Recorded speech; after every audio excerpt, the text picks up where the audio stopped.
Hi, in this video we will read the second question from neonatology.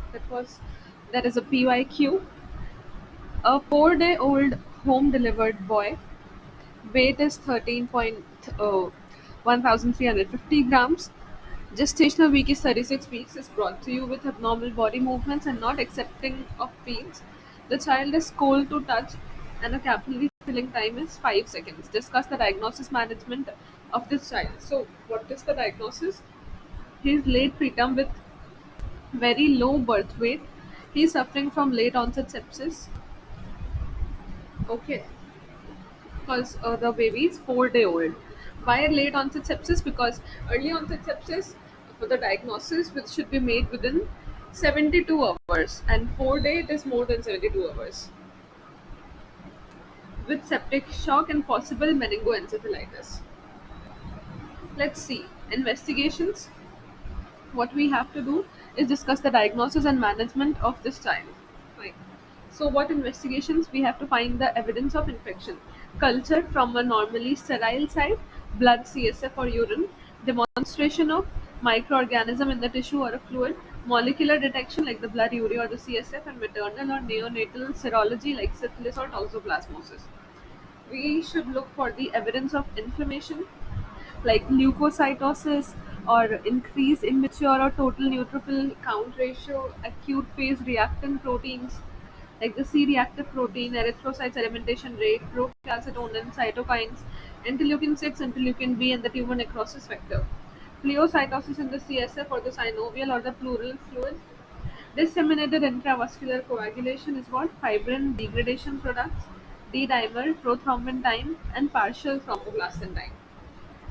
So these are all the DIC features. There will be what? There will be fibrin degradation products, there will be D-dimer and the prothrombin and partial thromboplastin. What is the evidence? There will be evidence of multi-organ system disease. We have to look for them.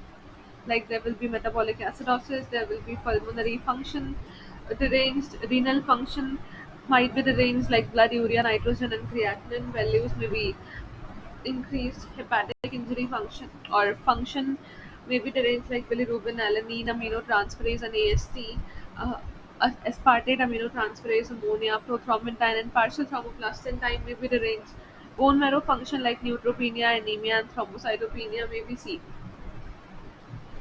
Essential investigation for abnormal movements like we are suspecting seizure like things like, so that's why we have to do these investigations like blood sugar to rule out hypoglycemia, serum sodium and calcium to rule out any electrolyte abnormality, CSF examination for meningitis, cranial ultrasound for to see if there is any raised intracranial pressure, electroencephalography, EEG to rule out any abnormal electrical activity. CSF study may be withheld temporarily if the severe cardiorespiratory compromise is present, and even omitted in infants with a severe birth asphyxia. Additional investigation EEG, neuroimaging like the CT and MRI, and screen for the congenital infections. Fine. Other than that, what we have to do, also infections like torch, congenital infections like torch, and for the inborn errors of the metabolism, an arterial blood gas may have to be performed in inborn error of metabolism is if strongly suspected. Minimally invasive monitoring like central vein access and the arterial pressure monitoring. Okay, central vein access and the arterial pressure monitoring and non-invasive tools like echocardiography are considered necessary in the septic neonates arterial blood gas. This was all about the investigations that we will do. And then now let's read about the management of septic shock. Let's start. So, management of septic shock, the immediate objective is to optimize the perfusion.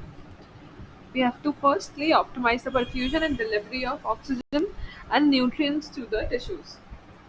Recognize the decreased perfusion, cyanosis, and respiratory distress syndrome. Establish an airway for the adequate ventilation and oxygenation, and obtain rapid peripheral or the central venous access or intraosseous access are the first steps in managing of the neonatal shock in under 5 minutes. Now, after this, After we optimize the perfusion, started the delivery of oxygen, and after central venous axis or peripheral venous axis, we have to start with the volume replacement first. Firstly, first thing that we have to do is volume replacement. Neonates in shock often require volume replacement to maintain or restore the adequate tissue perfusion. Volume expansion could be carried with crystalloids or colloids or blood products if hemorrhage. In term infants or the older preterm infants, aggressive volume expansion, bolus of 10 to 40 ml per kg up to 60 ml per kg over 20 to 30 minutes should be considered. Starting from 10 to 40 ml per kg up to 60 ml per kg over 20 to 30 minutes should be considered. To prevent the reperfusion injury, it is preferable to increase the total volume and rate of the fluid infusion rather than giving repeated bolus of fluids. Oh, this is something new. So, what does this statement means? This statement basically means that once the initial stabilization is achieved, it is safer to restore the remaining fluid deficit gradually by increasing the continuous infusion rather than repeatedly giving rapid fluid boluses, because sudden reperfusion of the previously underperfused tissue can cause the additional injury. Okay, to prevent the reperfusion injury, it is preferable to increase the total volume and the rate of the fluid infusion rather than repeated boluses. This is what it meant. After volume replacement, we have to give certain cardiovascular agents like inotropes are indicated. When are inotropes indicated? When myocardial contractility remains compromised despite the adequate volume replacement. Fine. That after the adequate fluid volume replacement, there is still myocardial contractility remains compromised. Dobutamine increases the systemic blood flow more effectively than the dopamine. Fine, so dobutamine is more effective. Epinephrine may be used in dopamine resistant septic shock. Epinephrine is basically adrenaline, so it may be used in dopamine resistant septic shock. Also, corticosteroids can be used. Septic newborns may develop relative adrenal insufficiency manifested by the low stress cortisol levels. Hydrocortisone is a life saving and should be reserved for the refractory shock patients. Okay, it is life saving and should be reserved for whom? For refractory shock patients or in services missing inodilators. Milrinone in epinephrine resistant shock when adrenaline insufficiency is suspected. Okay, now the antibiotics.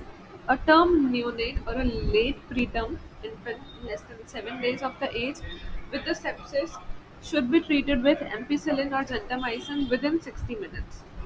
Okay, if we are suspecting septic shock in a term neonate or a late preterm infant of less than 7 days of age with sepsis, they should be treated with ampicillin and gentamicin within 60 minutes. In case of meningitis, cefotaxime is administered every 8 hours. And if there is a history of prolonged hospitalization or the newborn infant has a central venous catheter, vancomycin is preferable to ampicillin. Afterwards, once the causative organism has been identified, antibiotics can be targeted only against that organism after the culture report. Right. The decision to continue or stop the antibiotic therapy must be based on the clinical sign plus the biomarkers of the sepsis and not only on the negative blood cultures. Intravascular access devices, potential source of the severe sepsis or septic shock should be promptly removed after establishing other vascular access. Also, now coming to the mechanical ventilation point, respiratory failure in severe sepsis or septic shock due to low functional residual capacity may require elective intubation. So, respiratory failure also may occur in severe sepsis and septic shock patients, and due to what? Due to low functional residual capacity, and they may require elective intubation and ventilation for the oxygenation and tissue perfusion. Avoid hyperoxemia and overdistension of the alveoli, which is potent inducer of IL-6. So we have to avoid hyperoxemia, excessive oxygen in the blood, and overdistension of the alveoli, which is what potent inducer of the interleukin 6 release. Now coming to the hypoglycemia and hypocalcemia, we have to treat these two. So correction of hypoglycemia and hypocalcemia should be done. We have to check for them also. Now coming to the nutrition part, severe illness causes a catabolic process. Infants increase an infant's metabolic requirements, especially in the preterm infants, owing to poor muscle mass and energy reserves. Appropriate quantities of the energy, minerals, and the vitamins can be provided rather by the enteral feeding to reduce the bacterial translocation from the gut mucosa into the circulation and preserve the gut mucosal function. Okay, so we can provide that by the enteral feeding. By these vitamins, minerals, and the energy can be provided, so that will also preserve the gut mucosal function. Now coming to the intravenous immunoglobulin, that is IVIG. Polyclonal and IgM-enriched IVIG have been shown to reduce the mortality from sepsis in newborn infants. What is shown to reduce the mortality? That is polyclonal and IgM-enriched IVIG. The activity of the tumor necrosis factor is a major pro-inflammatory cytokine, can be blocked by various antagonists. So this TNF also can be blocked. TNF antagonist. Also, the adjuvant treatment includes inhalational nitric oxide, phosphodiesterase inhibitors like sildenafil and arginine, vasopressin, levacimidinone, and protein C. So these are all the adjuvant treatment. Now coming to the management of abnormal movements. Firstly, we manage the shock, septic shock. How we manage the septic shock? This was the first part of the answer. By volume replacement, by using the cardiovascular agents, while dobutamine is more effective by using the corticosteroids, which is reserved for the refractory shock patients by using antibiotics, ampicillin and gentamicin, and in case of meningitis, cefotaxime. Also, by mechanical ventilation, if required, hypoglycemia and hypocalcemia correction, nutrition, intravenous immunoglobulin can be used in after and adjuvant therapy. After all this, we have to now correct the abnormal movements were also present, right in this child. So, the first step in the successful management of seizures is to nurse the baby in the thermoneutral environment and to ensure airway temperature, airway breathing, and circulation. That is TABC, which is how in the order of preference. Oxygen should be started. IV access should be secured, and blood should be collected for the glucose and other investigations. Correction of hypoglycemia and hypocalcemia. This assists in the management of seizure, management of abnormal movements. Also, second one is the anti-epileptic drug therapy. So this is just this part is left. Let's read it.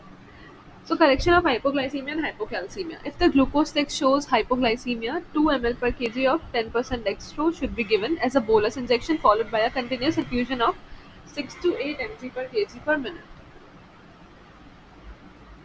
If hypoglycemia has been treated or excluded as a cause of convulsion, the neonate should receive 2 ml per kg of 10% calcium gluconate over 10 minutes.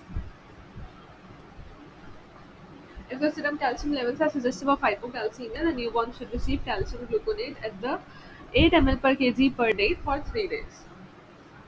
If seizures continue despite the correction of hypocalcemia, 0.25 ml per kg of 50% magnesium sulfate should be given intramuscularly. This can also be used, right? If seizures continue despite the correction of hypocalcemia, what can be used? 0.25 ml per kg of 50% magnesium sulfate should be given IM, intramuscularly. Now coming to the anti-epileptic drugs. Anti-epileptic drugs should be considered in the presence of even a single clinical seizure. Anti-epileptic drugs should be given if the seizure persists after the correction of hypoglycemia and hypocalcemia. Drug of choice is the phenobarbital. If not controlled with the phenobarbital, 20 mg per kg of lowering dose, and can add 10 to 20 mg per kg of lowering doses of phenytoin. If still not controlled, then start the benzodiazepine. Second line drugs are the valproate, lidocaine, paraldehyde, vigabatrin. Other therapies like are pyridoxine, high GIR, and exchange transfusion. Fine. So first line was what? Phenobarbital and phenidone. So this was all about this answer, in which we managed the child with what? Who was preterm, right? Not uh, yeah, late preterm, because 36 weeks of gestation, very low birth weight because less than 1.5 kgs, abnormal body movements and not accepting feed, and cold to touch, and capillary refill time is more than 5 seconds. That's why the baby is in shock. So we first did the investigations that was needed, then we started with the management of shock, and the second part of the answer involved the management of abnormal movements, in which we corrected the hypoglycemia and hypocalcemia and started the anti-epileptic drugs. Thank you.